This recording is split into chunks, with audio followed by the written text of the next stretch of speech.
a different kind of travel now. It's like slower, more people focused. But I was already mostly people focused, and the speed I was used to was about medium. But now it's probably like a slow speed. So a few weeks. For many years, I traveled by motorcycle, and I was very happy with that. I'm still happy. I still do it.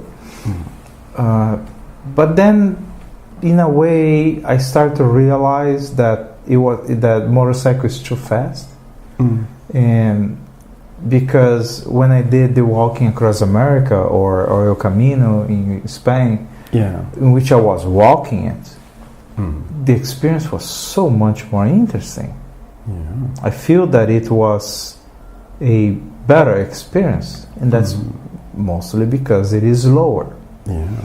But I think it's a little too slow. Okay. Like you cannot really, if you want to visit, this area of the world and then the other area over there, getting from here to there just by backpacking, unless you're hitchhiking, it's a little too slow. That's why I went with hitchhiking. So I want to switch into a combination of sailing and motorcycle and hiking.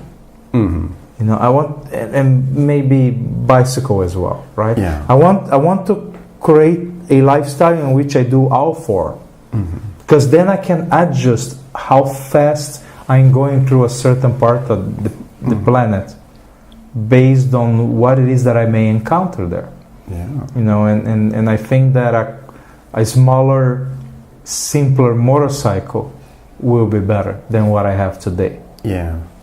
Well, that's the thing about travel as well. It depends on what's more important to you, the transportation aspect or the classical travel aspect of the exploration and being in new places. And for me, the transportation is not that important. So I'll go with whatever suits me. To me, the transportations are important, but the speed of that transportation is crucial. So you want to calibrate your speed. Because I noticed that 3 miles per hour walking speed, yes, you meet everybody and you see everything, but to go any significant distance, it takes an unimaginable amount of time sometimes. Going across America for me was more than 4 months, and that is definitely more than I'm willing to do now. But I'm a bit reminded of the guy he was the first guy to walk the Amazon. It took him years. And he suffered all this disease and malaria. Mike Horn?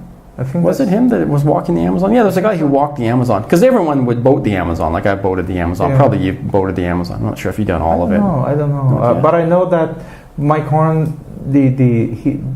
what made one... Was he ex-British Army? One aspect that made him famous at first is that he was the guy that walked the most. Like, most people walk an average of, 30,000 miles, I don't know, some number like that in their lifetime, and he did like 5 or 6 times that already. Oh, wow. Because he went I think that he traveled around the equator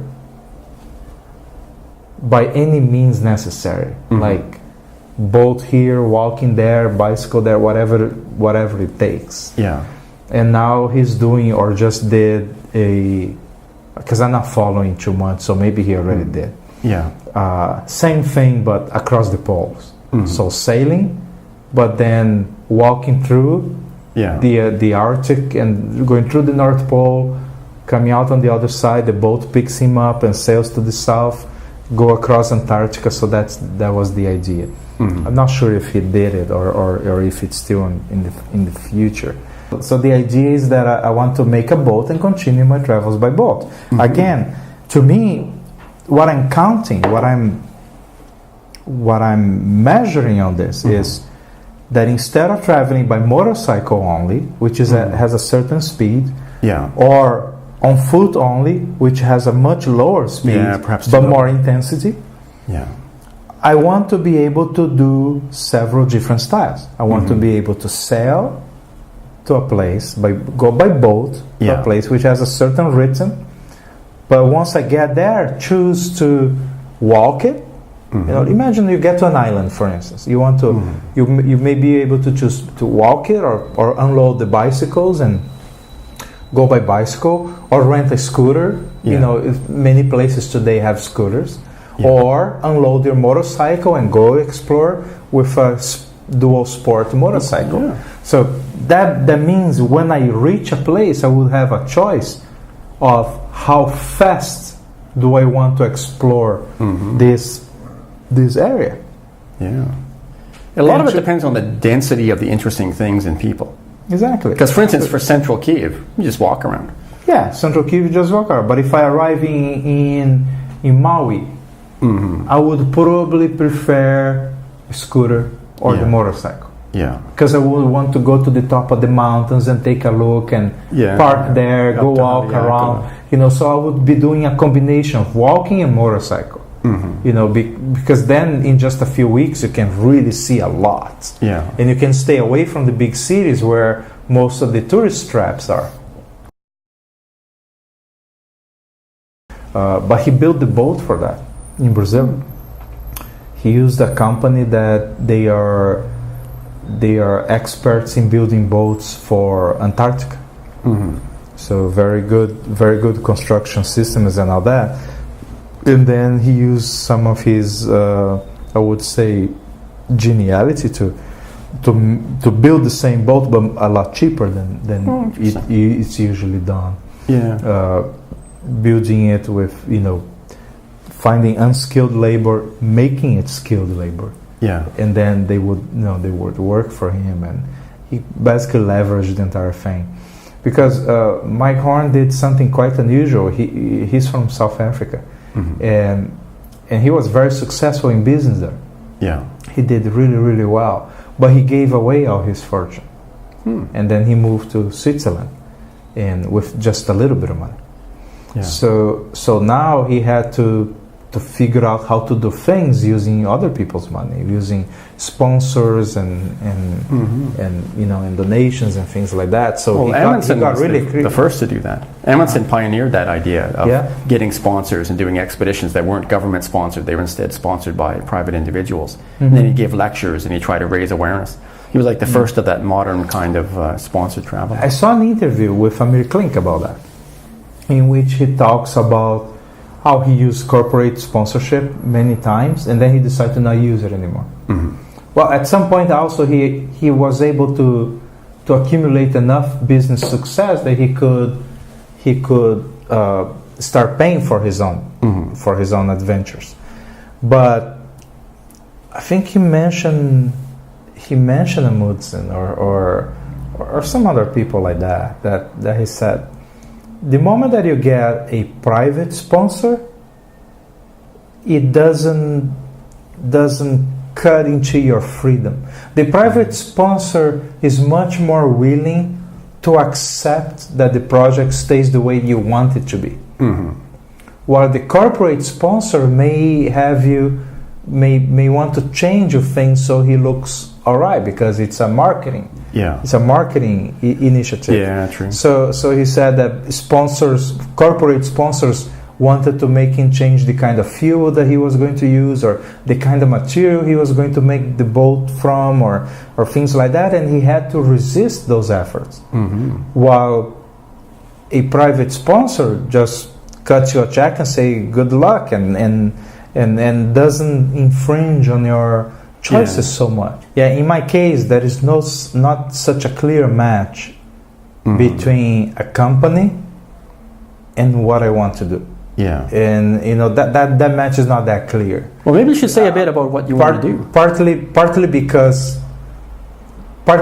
what I'm trying to do is not buy stuff. So it gets complicated to convince companies to help you and then possibly promote their product, when at the same time you're saying just don't buy shit, make it. Unless there's people making things that are of assistance to people who are trying not to buy things. That might be such a small niche, I don't know. Maybe something like that. So I rode out pretty much except for the island of Adria. I rode all the coast of Croatia. Oh wow. I was able to do that in one day. Okay, which means I didn't see anything. I saw the views, but But I didn't stop in the villages, and I didn't get to know anybody. I remember watching a TV program a long time ago that showed this village with fishermen, and the host arrived, and he was learning, getting oysters from them, and learning how to open the oysters and all that, and they were eating, and it was something amazing. So, and I know that exists, but I was going too fast through it to experience that thing. So I had some very nice octopus and potato salad when I was there. I'll have a much better opportunity to experience those things that they have there if I am not riding the motorcycle for that part.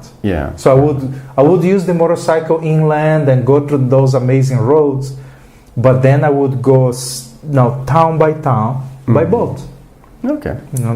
So I want to have that flexibility of going faster here, slower there. Now, would you boat in, or is that too long a distance of boating for you? Because it's very isolated for the Hawaiian Islands. It's a long boat trip. It is a sucky passage because it takes like 2 weeks. But I would go by boat for sure.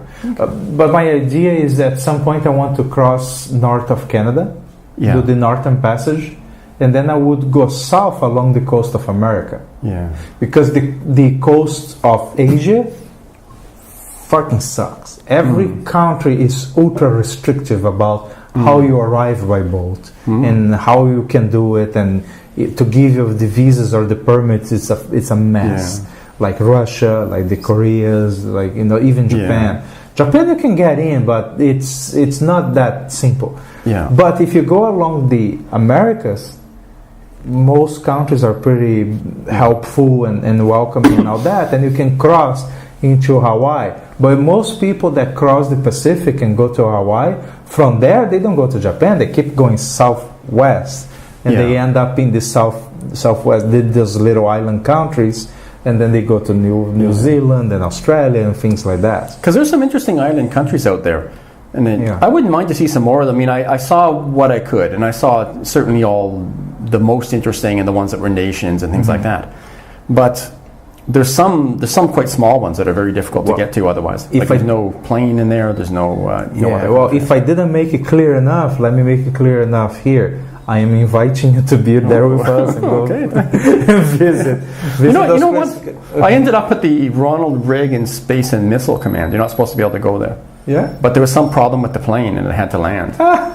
So then I ended up, I had to go out to the little island where they keep all the people who are not American military personnel. So it's just very briefly on the base part, but they don't want people hanging out there. It's for telemetry, for missile testing or NASA testing. And they even have a rule there where you're not allowed to climb above a certain height without special dispensation from the commander, because they have such powerful radars and microwaves and things like that, you could cook yourself. So maybe you don't know there's an incoming missile that's going to be sort of caught in the atoll, and they're all focusing on it, and you climb too high and you're being cooked by some sort of microwave beam.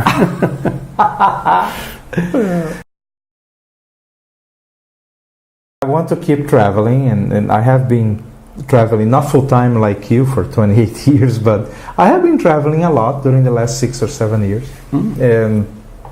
half time or full time, and I want to continue. So in 2014, I was traveling in Europe, and I felt a certain discomfort and uneasiness about it. And I realized that I was feeling the need to have a home.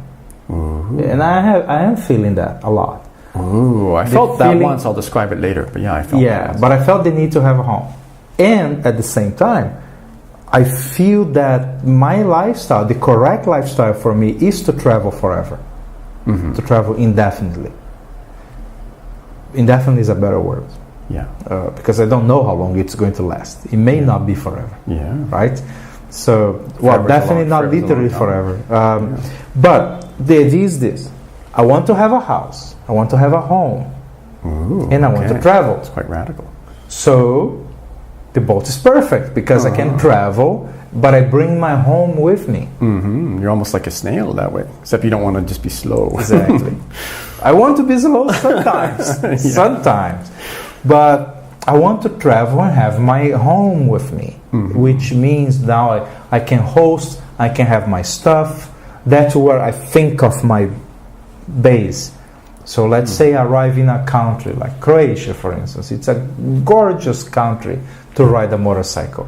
So that's the perfect country to put the boat somewhere in a marina or something where people are going to take good care of it. Yeah. And you unload the motorcycle and go explore the country, go ride.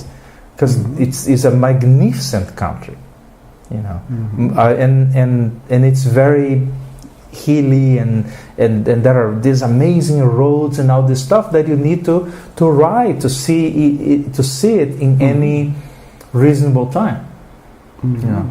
But then I want to have my house right there. So my house is never more than 2 or 3 weeks away. Yeah. You know, it's always right there. You just need to ride or walk back and you're back home. Yeah. You know, that's the feeling that I want to have. You know, explore the little towns along the way. Yeah. And having the opportunity to choose the way, and also the opportunity to bring my friends along. So it's very important that why a boat has to be, you know, big enough and things like that is because you want to be able to bring the people that you care. Yeah. You know, and some friends and occasionally a charter customer. So the only way is to have a vehicle that can cover out that range of situations. Yeah, that's pretty good then. You got it all sorted out for how you can roam the world for all the different terrains, including the sea. At least I am very convinced, or to say it better, I am absolutely certain that's how I want to live. You know, that's how I want to live for as far as I can see my future. Yeah. I know that, okay, I want to be sailing, occasionally riding a motorcycle or a scooter, and sometimes walking. That's what I want to do. And right now, that's not the situation. Right now, it's motorcycle or nothing, and I'm not liking that anymore. I like it, but it's not enough anymore.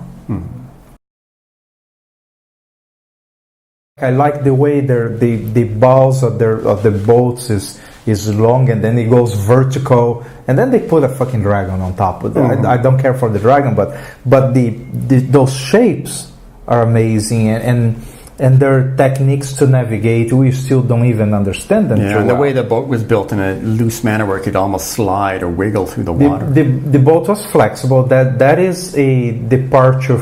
I would say modern boats are a departure from that standard. Yeah, they decided to go extremely because now they are very rigid. They are because otherwise everything breaks inside, and a lot of the structural integrity of the boat depends on that rigidity. The way that I conceptualize my boat, the pilot house is not a place to drive the boat. I don't simply not that. I don't like when I watch a sci-fi movie, it can be like Star Wars or like whatever sci-fi movie, right? It can be year 3000, and they have a windshield, and that is a dude looking through it. The guy driving the spaceship. How they should almost put a parking meter when he pulls up his spaceship. How uncreative is it, right? That every spaceship in every movie has a windshield and at least 2 seats that look forward and a lot of controls, and they have to say, now do this, now do that. It's hard to starboard. Hard to starboard now. It's ridiculous that they think like that. So when I was thinking of the pilot house, I thought, what is important to do that there? What is important to do there is to watch. You have to watch what is going on outside, and that is a place for watching. So that influences the choices of what kind of chair are you going to have there, where, how many, what kind of instruments you put there. Do you have a wheel or not a wheel? Yeah. So all those things matter if you are designing a boat for the future and not trying to just copy all the designs of the past. It's a how many people could comfortably fit on your boat? It's about 10 or 11. No, Let me explain. A 65-footer usually will accommodate 10 to 12 people. Okay? That includes crew. And it's typical that 3 or 4 will be crew. Everybody else is enjoying it, right? The crew is working. They may like it, but they are there to work.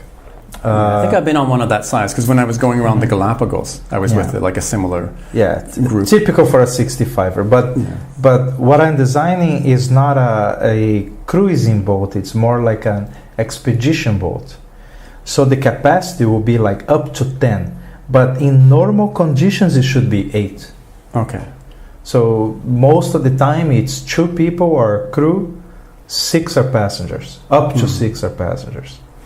And also that having fewer people leaves space to have a lot of luggage. If you have a crew of 6 or 6 passengers, but they are rock climbers or divers, can you imagine how much gear they're going to bring? Yeah, I know, especially for diving. It will be boxes and boxes and boxes of equipment. Yeah. So you have to have space for that as well. You need a lot of exactly. Or if you're traveling far, you need big tanks. You know, if you have 6 people doing yoga on the beach one day, you know, now 6 people want to take a shower at the end of the day. You know how much water even if you design it to be very economical, you are going to need a lot of water, a lot of equipment, a lot of fuel. So the volumes of everything are significant on a boat like that. Yeah. So you sacrifice a little bit of space and give people a lot more option in terms of cargo and equipment. I even want to bring a motorcycle maybe. So from the get-go, you dedicated toward being a potential like a way to do exploration or adventure. I want the boat to be a platform for exploration, and especially for diving.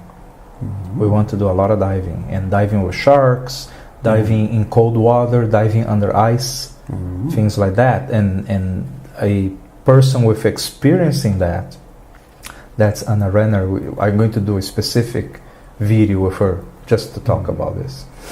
She has a lot of experience diving with sharks and studying marine life, studying their behavior and things like that. Chartering is a profitable business and it's very good, but I want to specialize in high latitude and diving. So if in the tropics, that's because we're focusing on diving, especially diving with sharks. And in high latitude, diving under ice, diving in the cold, things like that. Mountain climbing in remote places like Georgia Islands or going to Faroe Islands. But did you hear about that guy who went to, there's some kind of a spire of rock coming out of the sea, and it's somehow connected with New Zealand, but it's quite far offshore.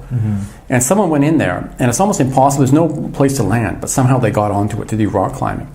And on the way, when they were rock climbing up, they noticed a couple bushes sticking out of the rock. And it was the only vegetation on the entire spire of rock.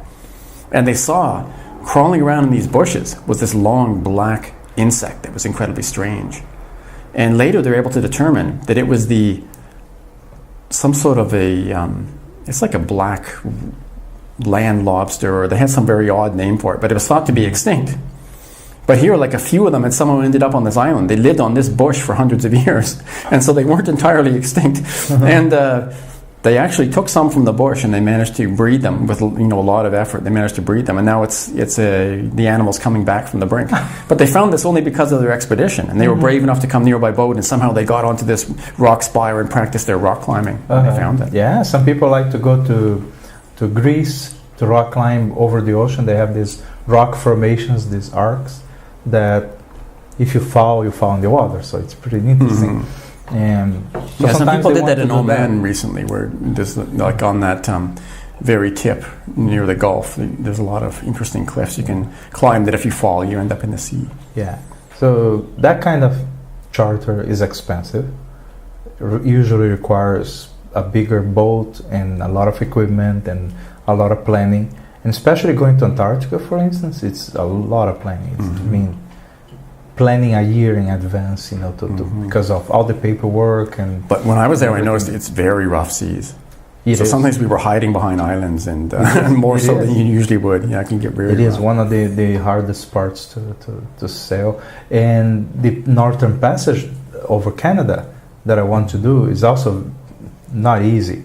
Yeah, because, there the sea is not rough at all, but yeah, there is. It's not rough, but it's closed. Mm-hmm. So you have to wait sometimes for weeks until the ice opens.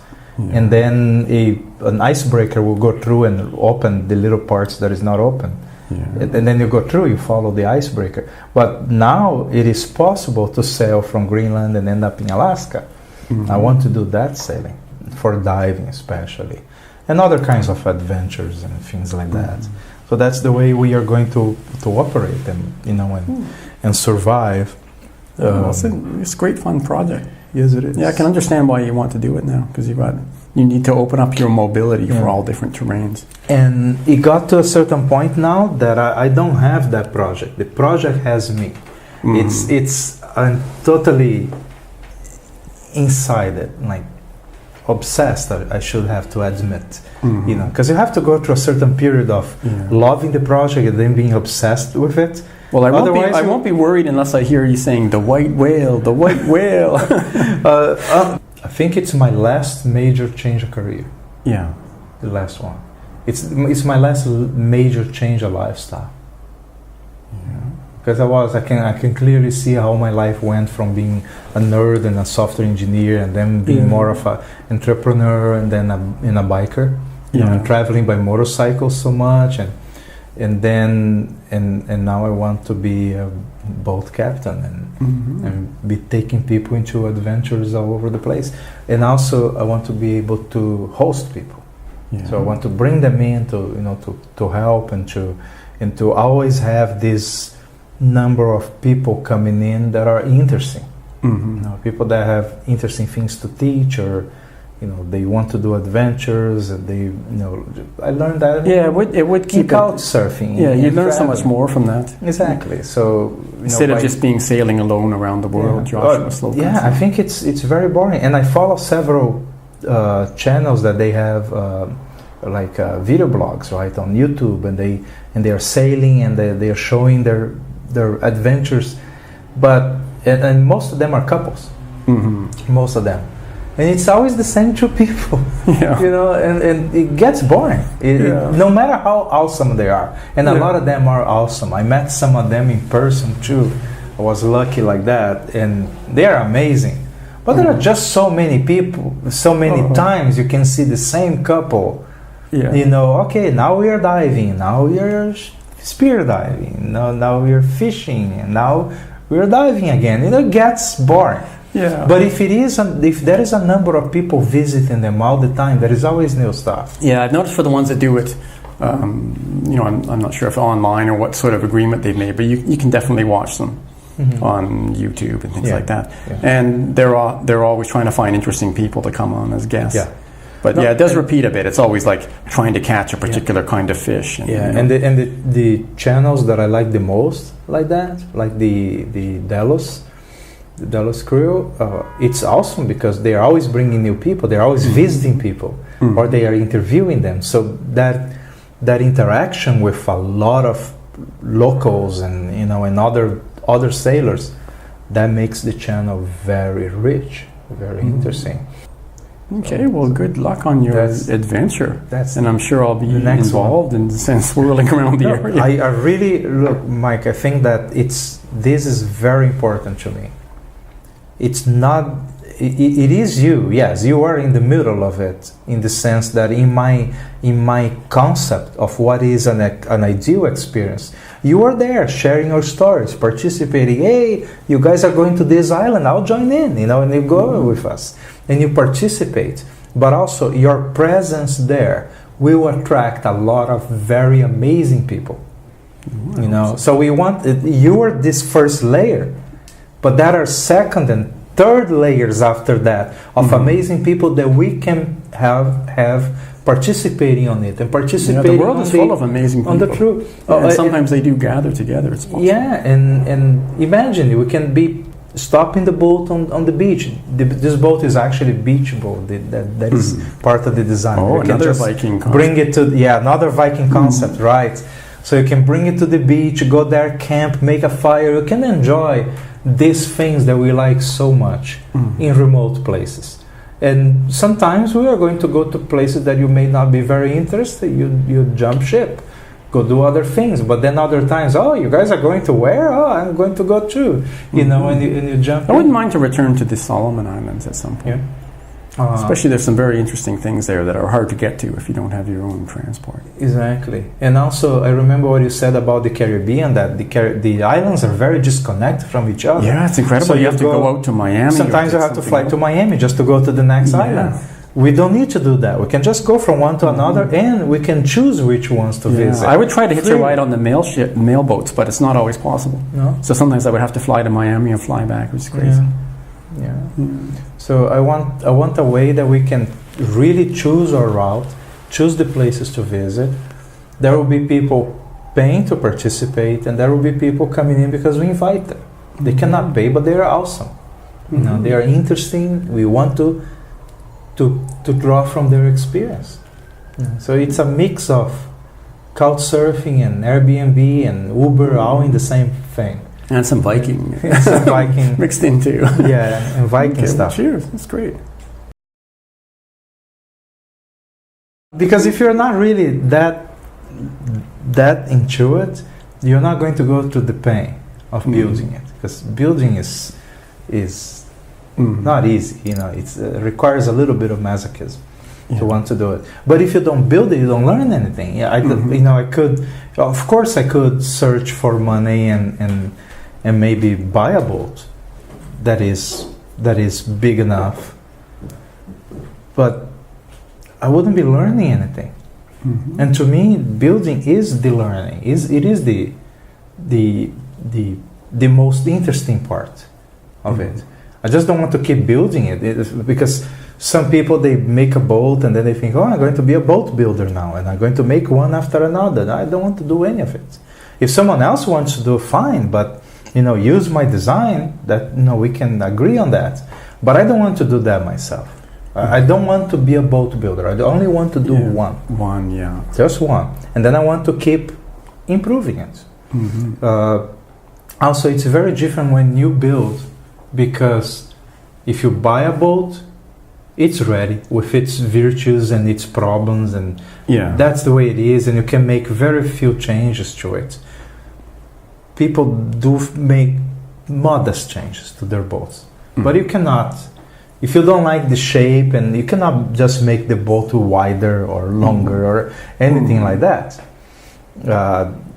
My grandfather used to do that. Fundamental changes. He'd sometimes buy a boat, and he'd split it in the middle, and he'd add like a whole middle section. Like he'd take a boat up from 80 feet to 160 feet. Yeah, he's making the boat longer. Yeah. But this was a time of like hewn timbers, and they were tall ships, right? So made in the old-fashioned way. Yeah, that kind of construction is possible. But the way that I want to do is maximizing the opportunities to prototype solutions. Because the basic boat, I need to design and know how it's going to be before I start building. But there are several problems to solve that you can leave it to prototyping. For instance, you don't need to know exactly the way that you are going to do your stove in the galley. You can try one design, and then you build another, and you build another. You have to have a direction of where you want to go. But then you can do these short cycles of prototyping. And then you arrive at the design that you really want, and learn to do finishing, learn to do something that looks nice and professional. But there is a lot of prototyping. How far along are you on your project so far? On the design, and now I'm getting into the detailing for construction. So for instance, all the measurements, outside measurements, and the quantities and the weights and things like that I already have. I know how much the boat has to weigh and things like that. What I need to do next, and that is between now and October, is deciding, okay, here's where we are going to cut this part, and this is how we build this corner. So I need to take several smaller decisions that are structural. That you tell, okay, this is how we are going to build the reinforcement for this part, and because I need that level of detailing to know exactly the materials that I'm going to need and the process that we are going to use to build the first phase. By first phase, I call the bolt that it's not ready yet, but it's good enough to put on the water. That's what I call first phase. And so you build a little bit indoors. You spend some time outdoors just preparing for putting the bolt on the water. But when it is on the water, that's when you call, okay, first phase is done. Now we need to build internals. Several systems need to be installed. There is still a lot of work to do. So the construction on dry land, on indoors, is probably about 6 months. But the work on it outdoors, maybe another year. Oh, wow. It's that much. That much. It's some 10,000 hours of work. Wow. 10,000 hours? 10,000 hours of work. Yeah. To finish. That means if I was to do it myself, it would take 5 years. So there's no way I'm going to do it. I'm going to have several people working at the same time. Yeah, I've never done a project like that. I've done 1,000 man-hour projects quite commonly, but I've never done a 10,000 man-hour project. It's around 10,000, and most of those hours are specialized. Yeah, there is not a lot of work that anyone can do without much training. Most of these things you have to take someone that doesn't know how to do it, and you have to train them, practice.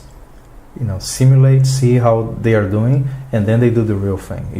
You cannot just go to, okay, here you nail these things. It's not that simple, because you can introduce an incredible number of errors and problems to the project. So yeah, it's a super rough estimate, but I think 10,000 hours is realistic.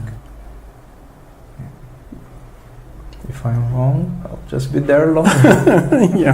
I'm sure that you'll gather quite a crew. You're going to be working on it all in Miami, right? Miami area? We want to do that in Miami. Yeah. Because there I have more friends, more network. I know how to find things in the city. I know where to go for materials, parts, contractors, everything. So knowing the city so well will be a strength that it's very difficult to compensate that in another place. Well, it sounds like a great project. I think it is, and also I don't even want to be filming. I don't have that. I prefer to just tell people, look, if you want to film and post it, do it. Yeah, because if you're forced to film as your way of funding, then you're forced to do photogenic things all the time. And also, it changes what you are doing, but also, I don't want to be the guy that every time that you interact with him, he's like this. Yeah. He's pointing a phone at you. Yeah. Or he's pointing a camera. I don't want to be that guy. I prefer that, if one of my guests wants to do a video about what's going on, fine, go ahead and do it. It's your thing. Yeah. Right? But I don't want to do videos, and I don't want to depend on that to make money. So I prefer to depend on the charter, because you have to depend on something, right? Yeah, one way or another, you have to make money. Yeah. I prefer to make money on the charter and let the other things be casual. So no video blogging for me, but I'll tell everybody, if you want to video blog, go ahead, do it. You edit, you do it, and don't focus on me too much. So I'm the boring part of the book. Focus on the other people, because they're quite interesting and they're changing all the time. The size of the crew is quite important, because if you have some 6-7 people, that if that part of the crew is very variable, so it's always new people or new charter customers or new visitors, then you always have a good number of change going on all the time. Yeah, but maintaining the social dynamic. Exactly, and only 1 or 2 people are repeating, and that's this part of the crew is fixed. But most of the people are always new. I knew a guy who was recruiting once for a crab fishing boat, and his first question was, "How many stories do you have?" Because I guess like a lot of what's been done with the crab fishing can be learned, or it's kind of mechanized, or at least the more you're there, the more you'll learn it. Mm-hmm. But one thing that can't be taught is storytelling, or how many stories you have. So that's the thing he would ask first. Like, let's say you're deficient in some aspect of your crab fishing knowledge. Well, he can teach you that, but he can't teach you how to be a storyteller or be an interesting enough person that you would have had stories. And when you're out there at sea all that time, he definitely cannot teach you how to be experienced. Mm-hmm. You did it, or you still didn't, right? There is no solution. I totally understand that. Mm-hmm. And I'm also very careful with who I invite as a permanent member of the crew. Mm-hmm. So far, I only invited 2 people. It's you and Anna. That's it. Mm-hmm. And I think her enthusiasm and her knowledge justify it. She's fun and enthusiastic. She understands what she's doing. And she's a very keen diver. She's the diving, the specialty that she is developing. It will get to a certain point very soon that she'll be one of the top authorities in the world in diving with sharks, and that is not something that a lot of people have. It's an unusual talent. They have the courage and the talent and the patience to learn that, because it's not about, at the end, it's not about courage. It's about technique. I'm always reminded of that thing from Jaws, we need a bigger boat. We need a bigger boat. But your boat sounds like it's going to be more than big enough for even the most voracious shark. There are some I would say some reasons for that, to be on that size, and they are very well aligned. Like in that case, 65 footer, it's 65 because there are a lot of rules, a lot of extra rules and extra compliance and certifications and things like that start at 65 and a half. Which is 20 meters. So there are many regulations that I don't need to follow because my boat is just 6 inches shorter. There are Coast Guard regulations, size of equipment, number of equipment. A lot of things change at 65. Also, the cost of building it changes because at 65 there is also the need to have the boat classified depending on where you're going and what it is that how it is that you want to use. Now the boat has to have certain certifications that mine doesn't need.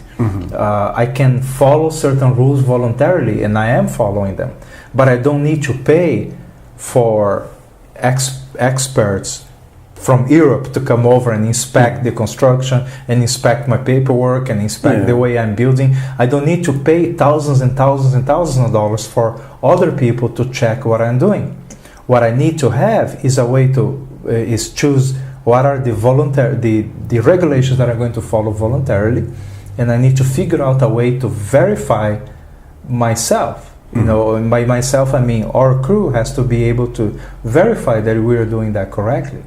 And in fact, most of the challenge in building is project managing, and a great part of that challenge is how do you verify that you're doing things correctly. That requires good engineering and certain engineering practices. But back to the size, a lot of the cost jumps at 65, or in that case, 65 and a half.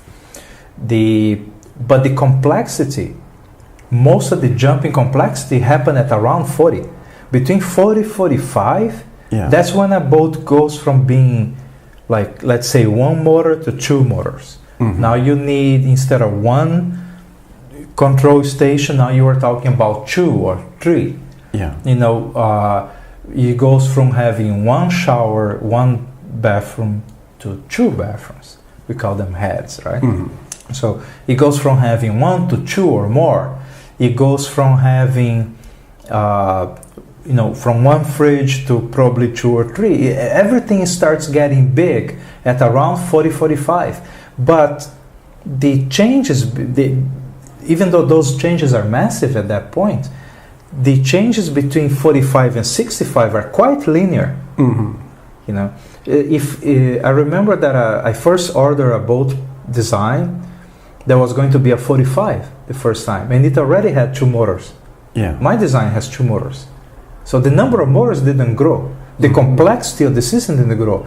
The only thing that changed is the model of the motor, because now I need more power, because the boat is bigger. But the complexity of putting that together, the cost of installation, the hourly cost of a contractor, it's all the same. So you're squeezing between the Scylla and Charybdis of the regulations and the technological doubling, and hopefully, like brave Odysseus, you'll sail through. Yeah. Also, the cost of operation grows linearly to many things. Marinas you pay per foot, so it grows linearly, even though the volume of the boat is growing by the cube, right? The moment that you increase any dimension of the boat, you're increasing the volume, and by a large measure. Yeah. But most of that volume is filled with air. Yeah. So it's not the impact on the cost is not huge. The impact on the performance is enormous. A boat that is longer sells faster, sells better. If you make it longer, especially if you keep it narrow. Yeah. But the cost of making it longer, to a certain extent, grows linearly, while the volume and the capacity of it is growing by the cube. So the boat doesn't grow at the same pace in every dimension. Definitely not in the economic dimension. Now, some people may be watching this and thinking, this guy has no clue what he's talking about. A 65-footer may be a $2 million boat.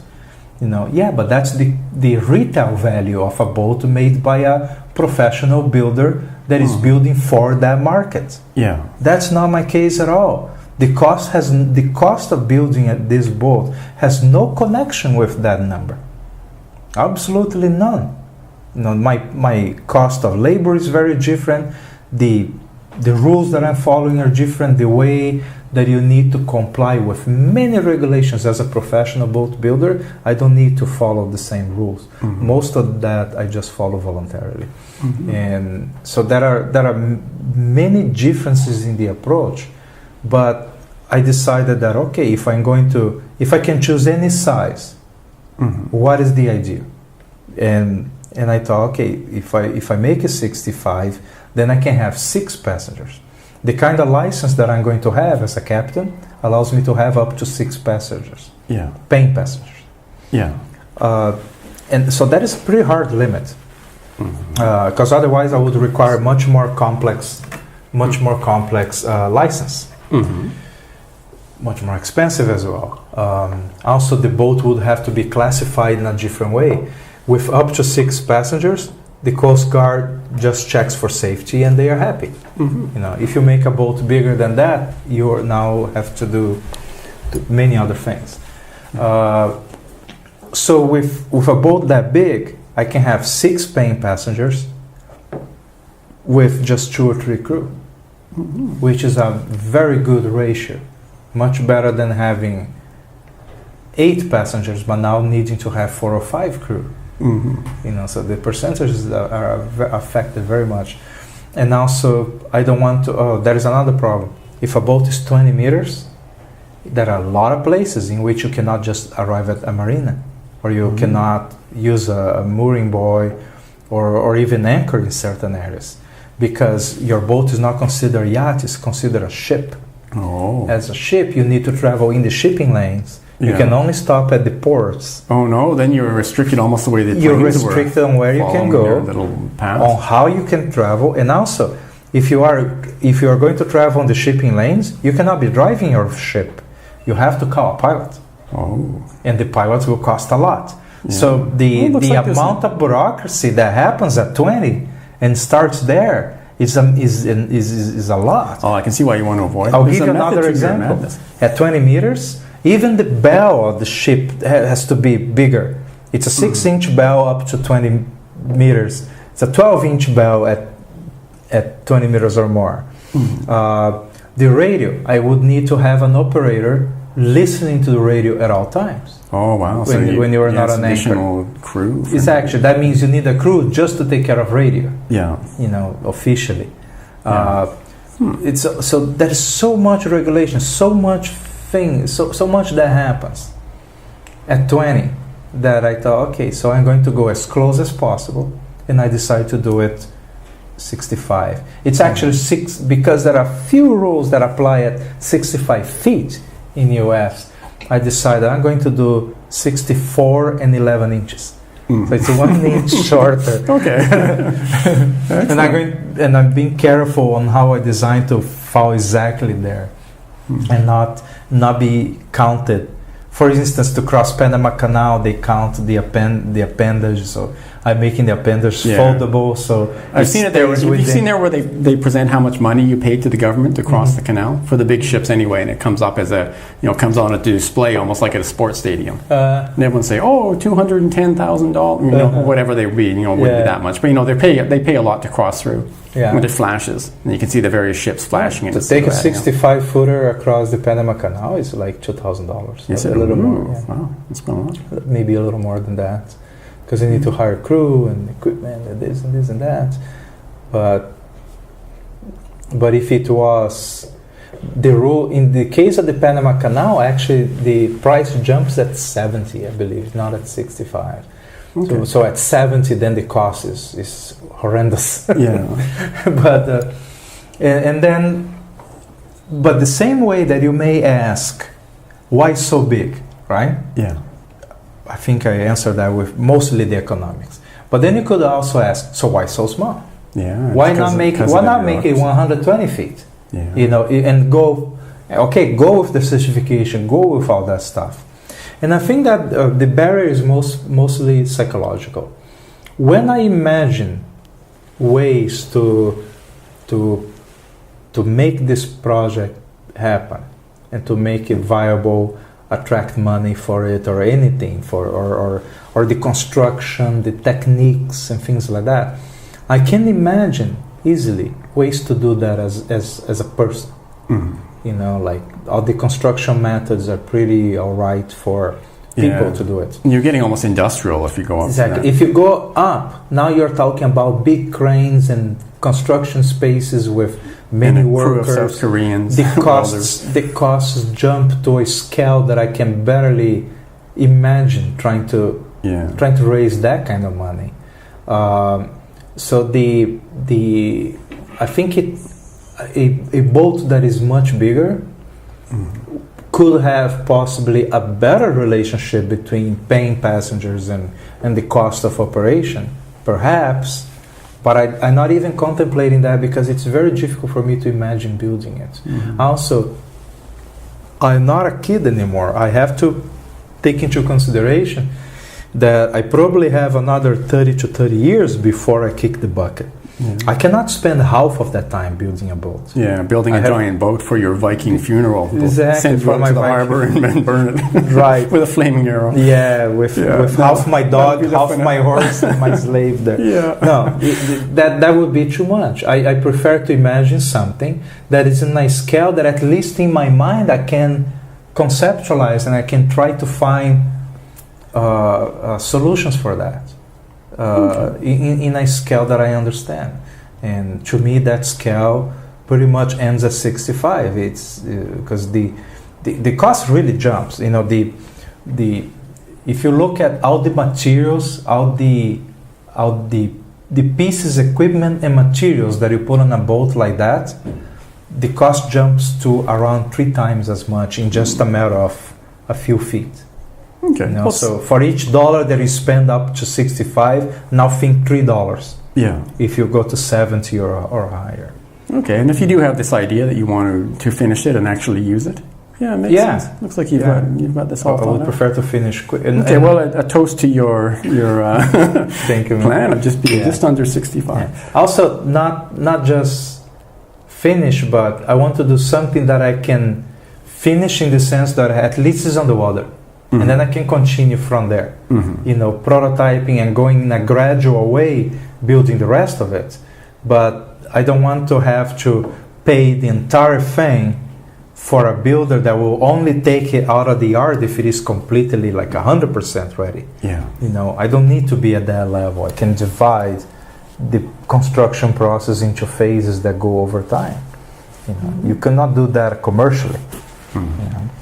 Also, a builder, no matter what, he's trying to make a profit on that. That's true. And I'm not against people having profit. I just don't want to have to afford it.